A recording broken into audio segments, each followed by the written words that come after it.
পৃথিবীর যত উন্নত দেশ আছে, সেটা পূর্বে হোক পশ্চিমে হোক, গোটা বিশ্ব জুড়েই দেখবেন যে বেশিরভাগ উন্নত দেশগুলোতে মানুষ রাতে তাড়াতাড়ি ঘুমায় আর ভোরে উঠে কাজ শুরু করে, পড়ালেখা শুরু করে, কোনো ঘুম নাই।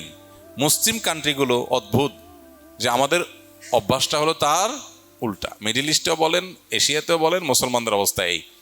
অর্থাৎ নবীজি সাল্লাল্লাহু আলাইহি সাল্লামের সুন্নাতটা আমাদের মধ্যে নাই, অমুসলমানদের মধ্যে, তাদের হয়তো অজ্ঞাতসারেও তাদের মধ্যে আছে।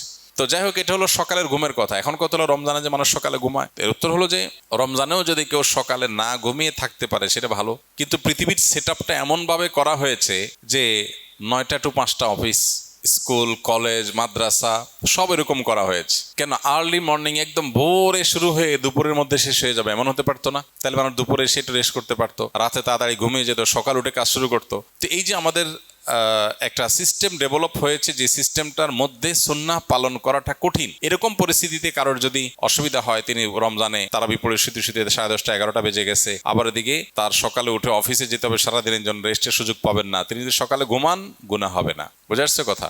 তবে সকাল সন্ধ্যার যে দোয়াগুলো সেগুলো অন্তত পড়ে তারপর শোয়া উচিত। আরো ভালো হয় যদি এশাকটা পড়ে তারপর শোয়া হয়, আরো ভালো হয় যদি চাষটা পড়ে তারপর শোয়া হয়। কিন্তু যদি কেউ এটা না পারেন, তাহলে এটা তার গুনাহের কারণ হবে না ইনশাআল্লাহ তাআলা, কারণ এটা পরিষ্কারভাবে কোনো গুনাহ বা নিষিদ্ধ কোনো বিষয় নয়।